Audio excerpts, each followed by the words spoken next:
Happy new month.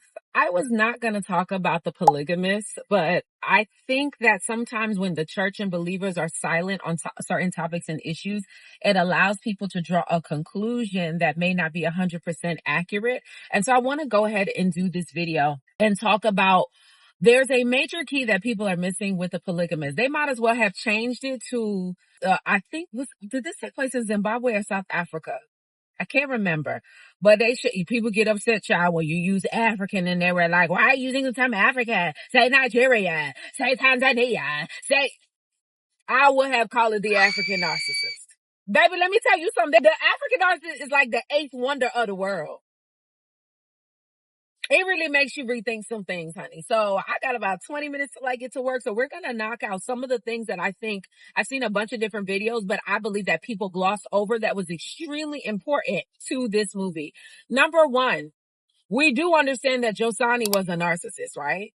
And I think it created such a vivid picture of somebody in your life, a father, a boss, a brother, a husband, a boyfriend, or whatever, that how one person can damage so many lives. But the truth is a narcissist never works alone. Jonasi had a network. His brother was part of the enablement, was part of the fly monkey. It's going to be spoiler alerts. This is why I've always said something powerful happens when men hold other men accountable. Because you see, there was a shift in the storyline when his brother got involved in a different way and was like, you got to go. You got to leave Joyce's house. It's too much. And you see, as punishment, he got rid of his brother working for him. Because most of the time, flying monkeys have overlapping roles in the narcissist network. They're a brother and you are an employee. So when you speak out about personal matters, it spills in over to the business matters. So it starts messing with his money. It's about control. Now, do y'all understand why, I'm talking about this thing? Do you get why so many of us are like narcissism, and like, y'all are not really get it?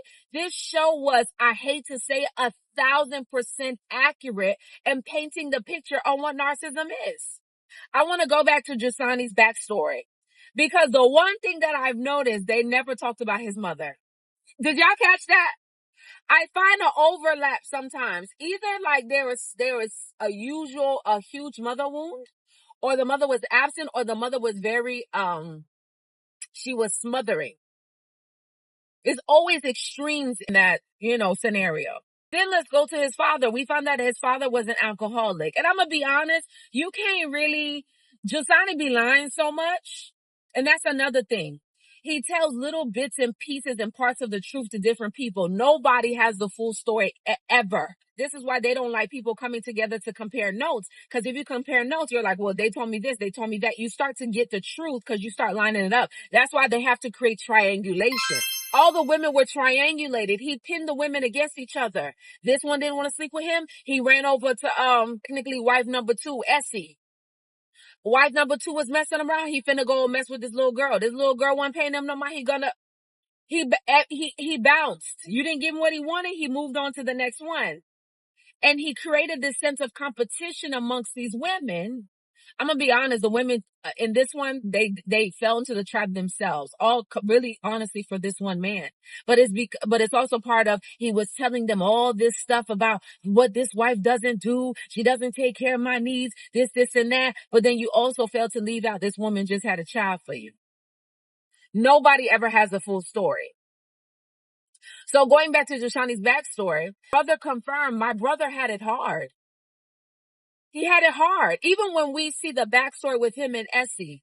Remember the kids was jumping on him, they was beating him, and he was on the floor like this, and she was the one that came to stand up for him. So you also have this product of bullying.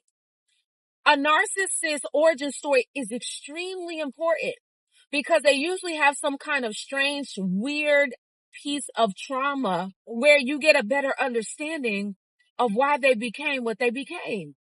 And when it's not dealt with, it gives birth to this foolishness where you have to be in control to the extreme. So another really great example, since we're on the brother in the family unit, I think it was episode 7 or episode 8. Don't quote me on it, but it was about somewhere where we're like, okay, this is a lot. How much more can this lady, like, how much more can Joyce take? I don't understand. That was just the beginning of Sorrows for Joy, in all honesty. When he's talking to the brother, and he's going over the story when Joyce was like, she got a pow. She finna take him out. Jonasi tells his brother he found Joyce. She was trying to unalive herself. Hey, Jonasi, she was trying to unalive you, sir. This is what I'm saying. Like, they make up their own stories.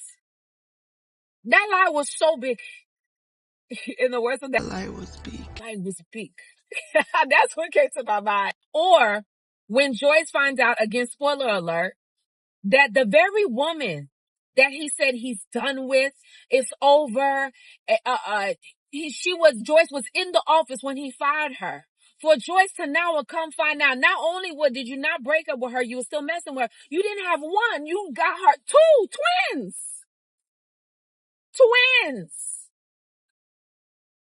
You had a whole life and universe still behind my back.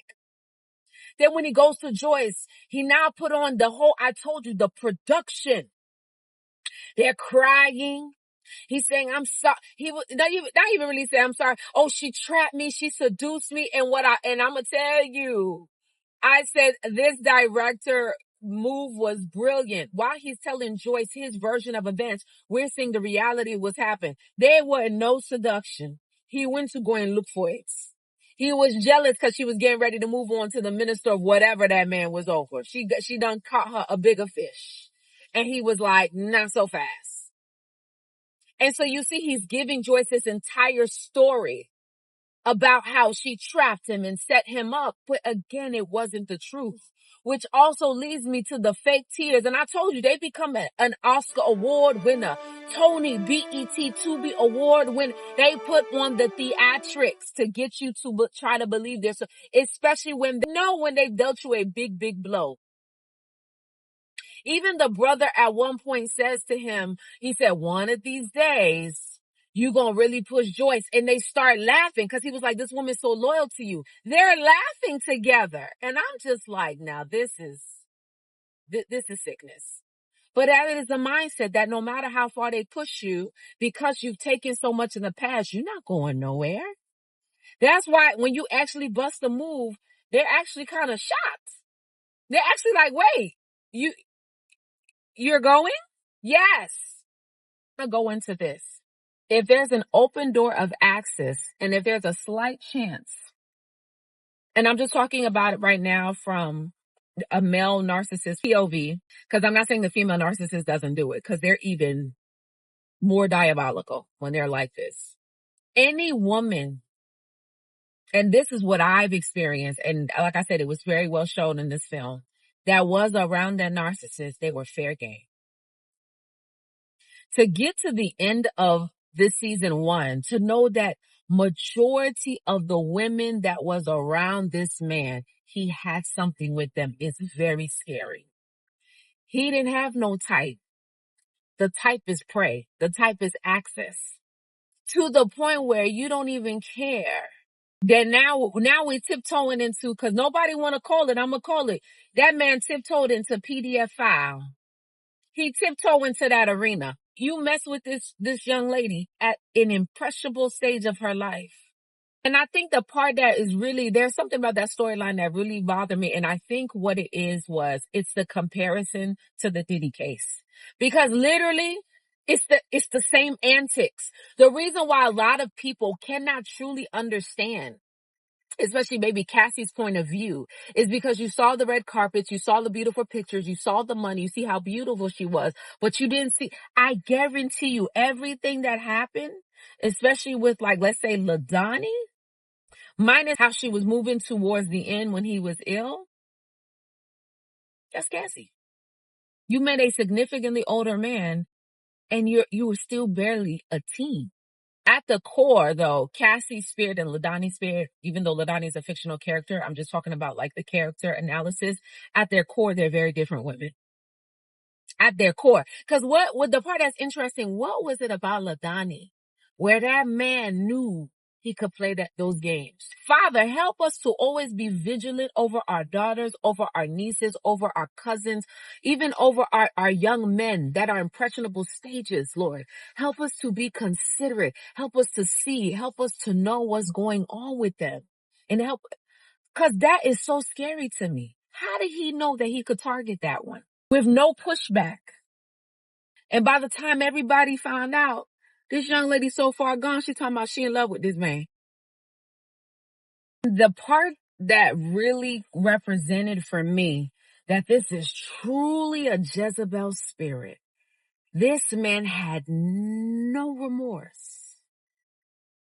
Never truly, genuinely apologized, even when he was ill on his deathbed. His own daughter wrote a letter.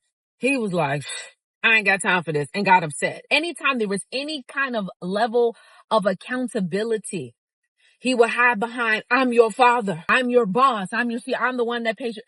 There was never a level of accountability. In the book of Revelations, that was the warning that God gave the church about allowing that woman Jezebel that called herself a prophet.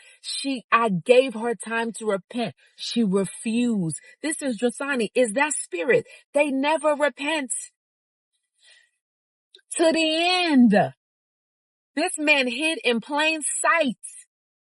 This was also a really good film to show you generational curses. Because yes, it is a spirit that follows a family, but it's the mindsets, and it helps to influence, to create an environment to help it to continue. Because I think about his daughter, like that young lady, she got it bad. I said, baby, I hope you go to therapy, because you're going to need therapy and deliverance, 2 for 1 deal, because this is going to be a lot. Because of what you saw your mother go through, then I'm sure there might be a little bit of resentment, even though you love your mother. Why does she put up with this? Because you see your mother, this amazing brand ambassador and influencer. Like, what are we doing? Your sister, who you all the time you thought and knew was your cousin, putting the shame push up on your man. She did, she had a little rendezvous with your man, stole your phone. The reality that you thought you had isn't true. I'm going to tell you what was unrealistic. Is that Jonasi didn't just start this thing in 20 years of marriage. He's been doing this. We're just picking up on around their 20th anniversary. But he's been doing this behavior from the beginning. I'm sure there were many, many, many, many, many other women that I'm sure were bound to come out of the woodworks. I'm sure there's even more kids out there floating around. I'm positive. I'm going to say this, Essie, you didn't need to go to no witch doctor to tell you what you knew, girl. What blew me about Essie is like Essie never truly took accountability for her part, because I think she was so blinded by her love for Jonasi that it was just like you allowed your child to be an open secret because you were okay with the occasional dropping off of gifts or whatever.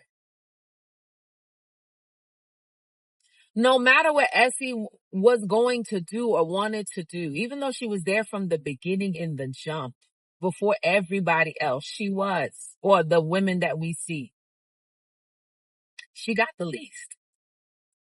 I could argue that I feel like kind of Joyce did the most for him because she was in position to do so. But Essie did a lot. Monty, it was a little bit difficult to feel bad for her. Because you came in knowing the game and feeling like you was better and you was trying to snatch somebody's husband from somebody. Her character is very difficult. How her situation ended makes a lot of sense. That the very woman that, again, spoiler alert, the very woman that you resented, you talked about, that's the person you trusted enough to leave your kids with. Life is really something. Now, I do want to touch on, he definitely was a sex addict. Like, we're not going to act like he's not. But believe it or not, it's about it, but it's not about it. It's about the control. I have always said this, especially the narc that I was dealing with.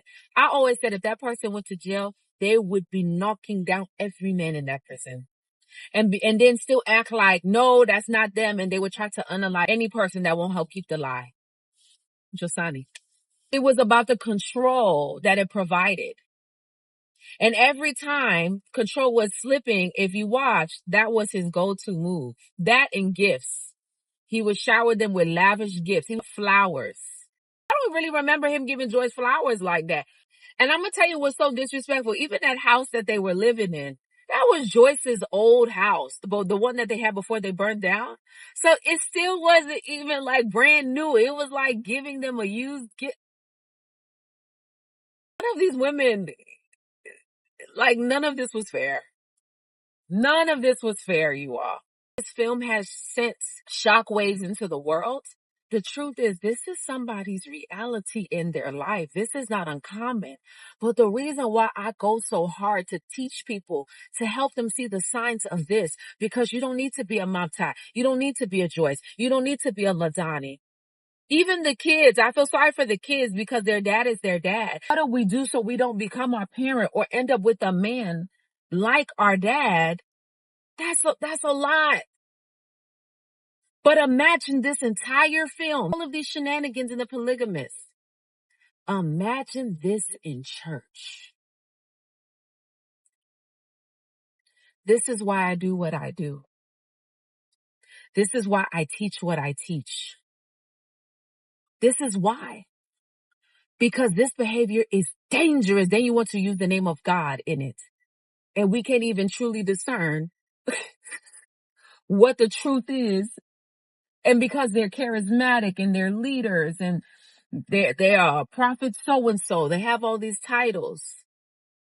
This is the behavior behind the scenes. Remember this situation that came out last year, this false prophet, one of the girls, it looked like she ended up having a baby and they was having a 3-way situation. Yet this person is still having church every Sunday. Father, help us. I'm going to put more in the caption, but I think I've said everything I wanted to say.